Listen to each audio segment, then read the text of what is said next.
Bonjour mes chers Gémeaux, je vous remercie de me retrouver pour cet horoscope du mois d'avril 2016 sur lequel on va se pencher dès à présent. Alors la première carte qu'on a tirée, c'est la très belle lame du soleil. Alors la carte du soleil, elle va, vous le savez peut-être déjà, nous parler d'amour, hein, en général. C'est la carte qui symbolise, on va dire, les relations amoureuses dans leur ensemble, mais pas que, hein. L'amour, on en ressent pour la famille, pour les amis, pour tout un tas de gens. Donc c'est une carte qui va encourager à organiser des moments de retrouvailles ou même de rencontres d'ailleurs, puisque ça peut aussi nous parler de rencontres. Ça peut être quelqu'un qu'on connaît déjà, qu'on a rencontré, avec lesquels les liens se renforcent. Ça peut être une nouvelle rencontre ou ça peut être une relation qui en est à un point de se dire pourquoi pas penser aux enfants, pourquoi pas penser à faire un foyer, puisque c'est une carte qui peut nous parler de relations euh, qui a du potentiel pour du long terme. On va dire ça comme ça. On a les deux personnages qui sont, comme vous pouvez voir, face à face et qui se regardent droit dans les yeux. Il y a l'idée aussi de, on peut faire confiance à certains partenaires, collaborateurs, associés avec lesquels on voudrait travailler dans certains projets. Plus on est, mieux c'est. Il faut savoir s'entourer et pas hésiter à partager, déléguer, s'associer, collaborer, etc. Ça peut être un partnership ou un projet qu'on livre avec une ou plusieurs personnes qui nous est bénéfique. La carte du soleil, on la voit faire face à la carte du pape. Alors c'est vrai que les deux cartes comme ça pourrait nous parler de fiançailles, d'officialisation d'une relation. Ce serait un des probables messages que pourrait donner le tirage.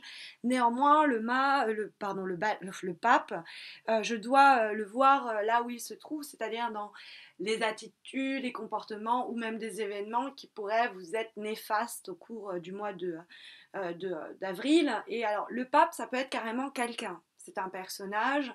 Et le pape, ça peut être une forme d'autorité, quelle qu'elle soit. Ça peut être une autorité d'ordre un peu paternel. Et, le pape incarne beaucoup de symboles, et notamment celui patriarcal.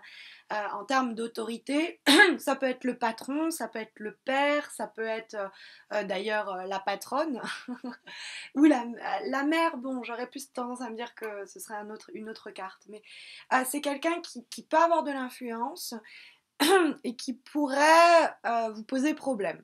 Ça pourrait être quelqu'un ou alors quelqu'un qui vous dit qu'il a de l'expérience, qui sait s'y prendre, qui s'y connaît, qui va vous donner des bons conseils, qui tente de vous guider ou de vous raisonner. Fuyez ces gens-là parce que je pense qu'il y en aura peut-être quelques-uns, un ou deux, qui pourraient poser problème là-dessus. Quand on voit l'association, le partenariat dans la carte du soleil, il faut bien comprendre que tout le monde est au même niveau.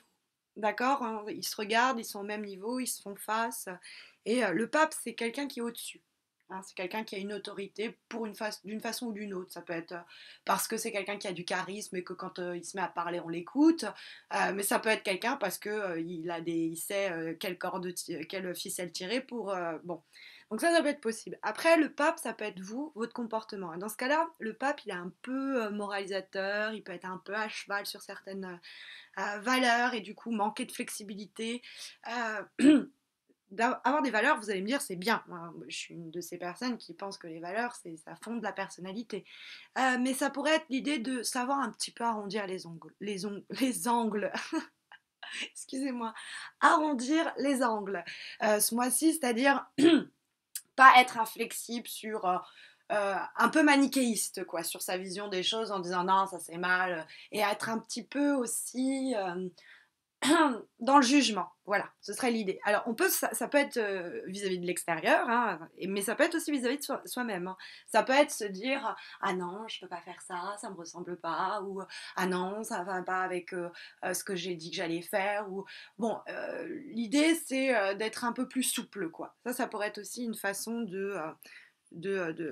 ça pourrait être aussi, de façon plus générale, ça pourrait être aussi un contrat, une contractualisation d'une association qui pourrait poser problème.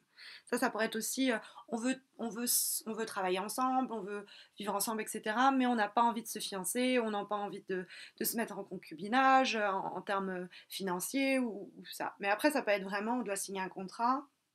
Si vous avez quelque chose à signer ce mois-ci, relisez bien tout. Voilà, ce serait le conseil pour clore le sujet. Au-dessus, on a la carte de vibration, on a la carte de l'ermite. Alors, c'est vrai que la carte de l'ermite, elle est un peu, elle peut faire un petit peu peur pour le côté du solitaire que la lame porte, sur le côté isolement, sur le côté, bon bah c'est, je porte ma croix, personne ne m'aide à la porter cette croix. Ça peut être un peu cette idée, on est quand même tous seuls sur chemin, et ça peut être une dimension un peu effrayante de la carte. Mais avec la carte du soleil dans le tirage, on va mettre ça de côté. Ou alors, ça peut nous dire qu'après une période de célibat, on rencontre quelqu'un, ou doucement, lentement, alors qu'on est célibataire et qu'on avait déjà rencontré quelqu'un, les liens se renforcent et on est prêt, on va le voir, à peut-être démarrer quelque chose. Mais l'ermite, c'est aussi une carte d'introspection.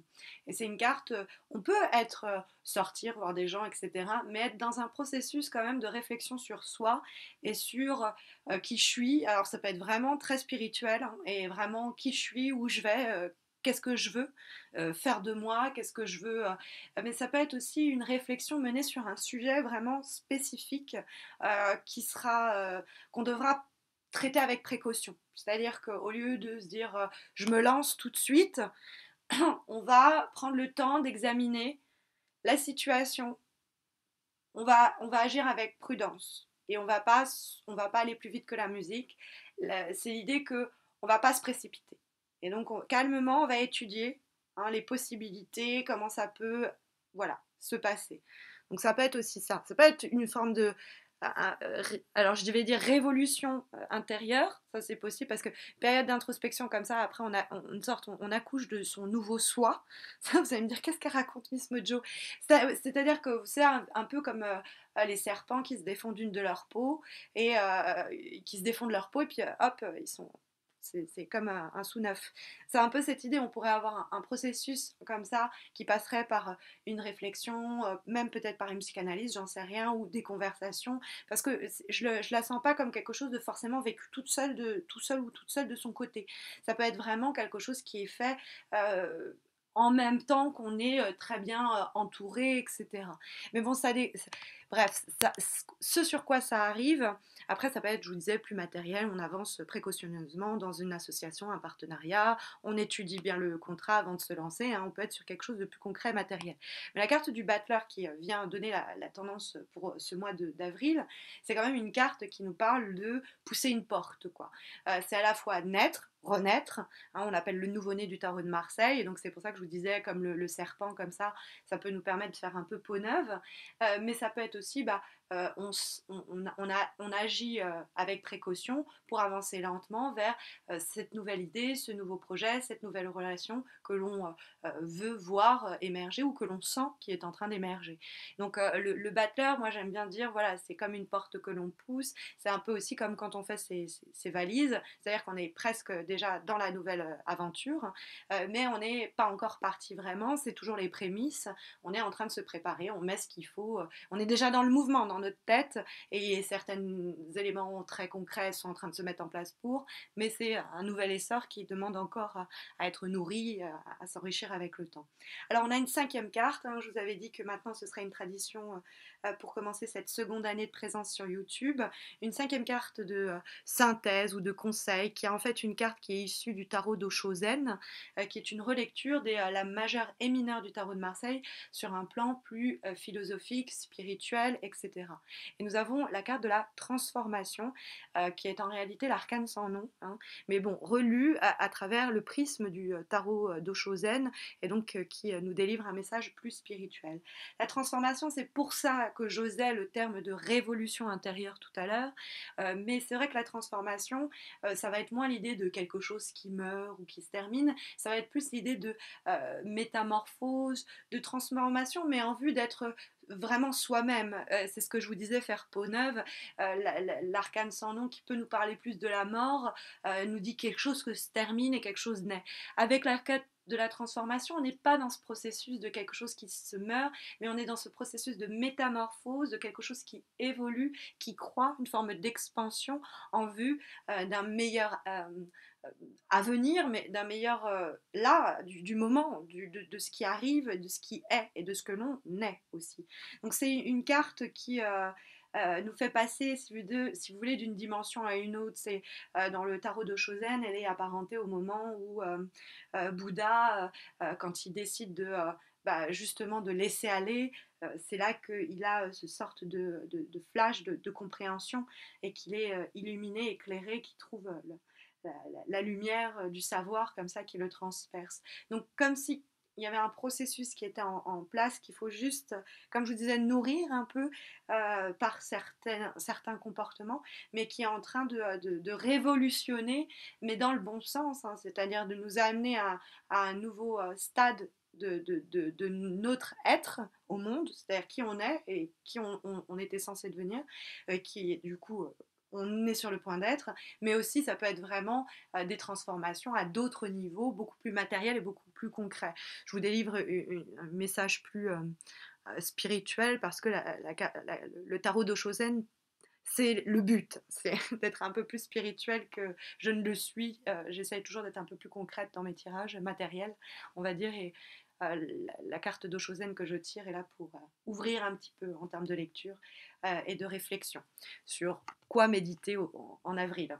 Voilà, j'espère vous retrouver sur Facebook. Si vous ne me suivez pas encore, sachez que j'organise chaque mois un concours pour remporter un tirage personnalisé gratuit. Donc venez me suivre sur Facebook et puis abonnez-vous à ma chaîne YouTube si ce n'est pas encore fait. Je vous retrouve bien fin avril pour les horoscopes du mois de mai. D'ici là, portez-vous bien.